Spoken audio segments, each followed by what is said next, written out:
How do you write a killer sales letter the next time you want to launch a product? This is a really deep topic, and for me to just say this is how you mechanically write a VSL, video sales letter, would not do it justice. So that's why I've created a video series where I'm going to take you through the entire process, the planning, how do you make the video flow, how do you make people stick, how do you make people buy. There are so many questions involved, so this is the first part of that series. The cool part is that I'm gonna walk you through step by step with real client examples so you can see exactly what I mean. Because there's a lot of YouTube videos out there right now that tell you how to do it, but they don't really show you how to do it. I'm also gonna be breaking down my proven framework. That way you can go through my checklist and you can see, oh yeah, step number 3 and 5 are missing from mine. You can go back, plug it, and test it out for your own marketing. So in today's video, I'm gonna walk you through the most important part of the VSL. It's the foundation of everything we're gonna do moving forward, and that's understanding who is doing the buying. We're getting to know your customers, their core problems. So by finding out who's doing the buying and getting very clear on the exact problems and what it means to your customers. I know you've seen it 1,000 times with those marketing avatar exercises, but this is gonna make the backbone of your pitch very persuasive. Planning is probably the most important part of your VSL, and I don't want you to go through the halfway through and then realize, where am I going with this?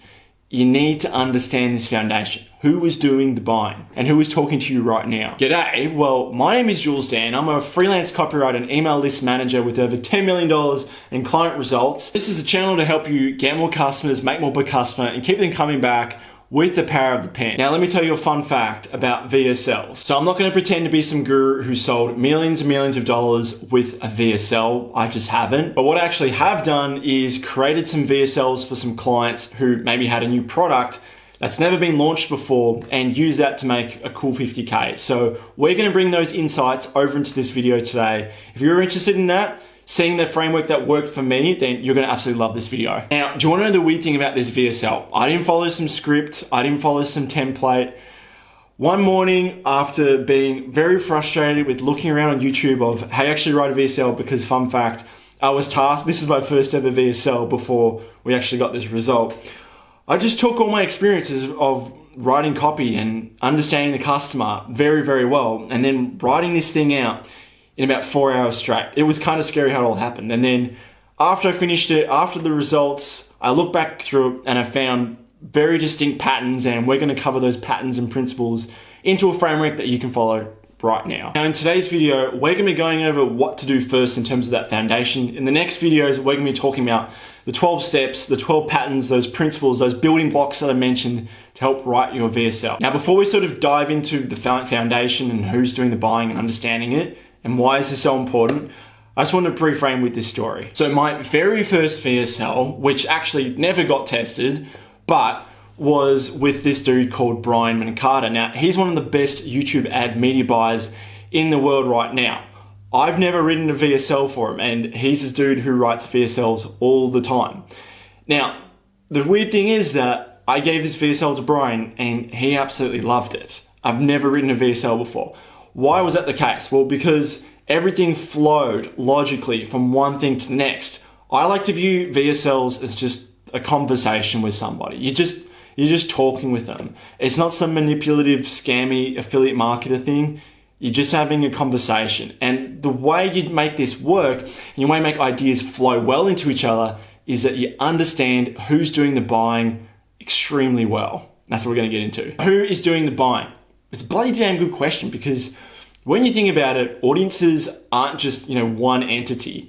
For example, your email list might have several different types of avatars, or your Facebook group might have multiple different types of people. Now, when I started with one of my email list management clients, on their launch, I noticed that in a certain video that they had 3 different types of avatars. So I made sure to ask, who is on this list? Like, can you tell me which avatar is mainly on this list? And they tell me 80% of their list comprised of this one avatar, and that was like the beginner 10 to 20K mark, whereas they actually wanted to target the other 20%, but the majority were the 80%. So why is this important to you? Well, the more specific you are with your messaging, then you can speak clearer to these people and they'll listen. The more vague or the more broad you are with, say, talking about a problem, if you say maybe you're experiencing a lack of sales, or maybe you're someone who is doing really well, but you just don't know how to expand the team. Those are two different things, right? The more you do maybe or this or maybe this or maybe this, it's watering down your sales argument. What we want is your VSL to be like a sniper. It needs to be laser targeted at one person, one problem, and speak directly to them. Okay, that's enough lecturing. Now what's next? We're gonna help address the biggest problem people make when trying to sell their product. And guess what it is? They sell their product. A lot of people get caught up in, this is what my product does, rather than getting obsessed with, wait, so who's actually buying this product? And that's what we need to get to the bottom of. Who's doing the buying? So to do this, you gotta ask, what problem does my product solve? And the truth is, your product's gonna solve multiple problems, and that's why it's your job to decide what is the most urgent, most pressing, most important problem to narrow in on, and then expand that further. And we're gonna look at that right now. So you really need to take some time with deciding what is that one major core problem. So let's run through this thought process I did with my client. I asked them, what's the core problem that your product solves? And they told me, it's people getting price shopped on discovery calls. This is where you have to be devil's advocate and just walk through this. Now, I've got this on my phone because it's like a conversation with myself, so bear with me. Okay, so getting price shopped on discovery calls, what does that mean to them? Well, it means they have to write 1 million proposals. So why is that bad? It interrupts their day, their momentum, and their confidence takes a hit because of that. So obviously we have to follow up with this. Why does that matter? What does that mean to them? Well, it means they'll start to get desperate. They'll start to bow down to criminally low competitive pricing, and put up with bad clients who scope creep you just to land a gig. We can go deeper than this. So why does that matter? What's the problem with that? Well, it means they're stuck in a loop of bad clients going feast famine and having a stressful business. And why is that a bad thing? Now, this is where we get into the deeper emotional stuff, and we're still going to dive deeper because business is a thing of pride to them. These people would much rather be stuck in a miserable business that's run by themselves than rather go out a job and feel like a failure. So they really like the feeling of independence and autonomy. So I followed up with this. And is this pride helping them or is it hurting them? This is the really deep insecure part. It's secretly chipping away at the relationships and people close to them. They're always working, always putting work first over family in order to provide for the family, like quote marks, provide for the family. They might think they're putting their family first, but what it's actually doing is that it's not how the family feels. It's like the harder they push and continue down this road of, my own pride, doing my own thing with business, the more they're actually sabotaging their life's purpose. And for most of these people, their life's purpose is to provide a good life for their family. That's the core problem we're solving with our product. So can you see how much deeper that is than the initial problem of getting price shopped on discovery calls? It's way deeper than that. But obviously you don't lead with, do you feel like you're letting your family down? Because that's not going to stick. We've got to be more finessed with this. The cool part is going through this exercise, can you just see I've pulled out all these different talking points that we can bring up inside of the VSL. We've strung out the entire sales argument pretty much. It's just a matter of getting clear on the problem, asking why, and then what does that mean to the prospect? Not hard, right? It's just a conversation. So now we got into the core problem. Now we get to this really fun part, and that is inventing the new mechanism or the secret thing about your thing, which makes it different from everybody else. And we're gonna have some fun with this. So what I've noticed is that the way to create a really cool, unique mechanism isn't just to tell people, but it's to teach a framework and make your thing a part of the framework. You actually see this with ClickFunnels. They've done that super well. When you think about it, ClickFunnels is a piece of software, a funnel builder. And there's so many other duplicates of ClickFunnels out there. But why do you think ClickFunnels is first? Well, because they've created an entire marketing framework and then put ClickFunnels as a tool or a piece of that framework. So why not do that with your VSL and do the same thing? So we know their problems. Can we invent some sort of new mechanism and a framework to help sell your thing?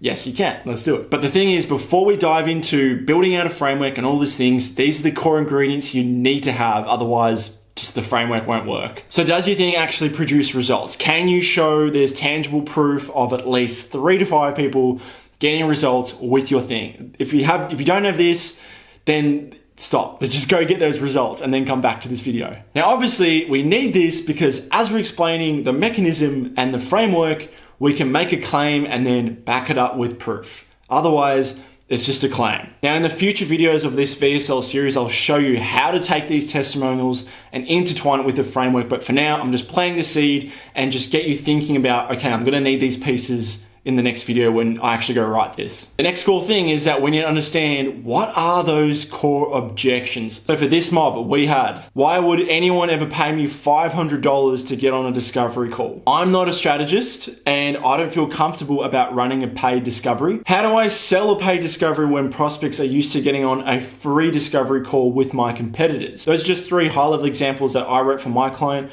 What I suggest to you is you just write out all the objections and get very clear what to say at the top 5 to 7 objections. So for this client, they were selling something called the paid discovery, where you get paid to basically qualify people and see if they're a good fit and plan out months of work. The framework I invented was triage, plan, prescribe. And what we're gonna do is intertwine these objections with the framework and explaining how it works. So remember that objection I brought up. How do I get people to pay for a discovery call when they're used to getting one for free?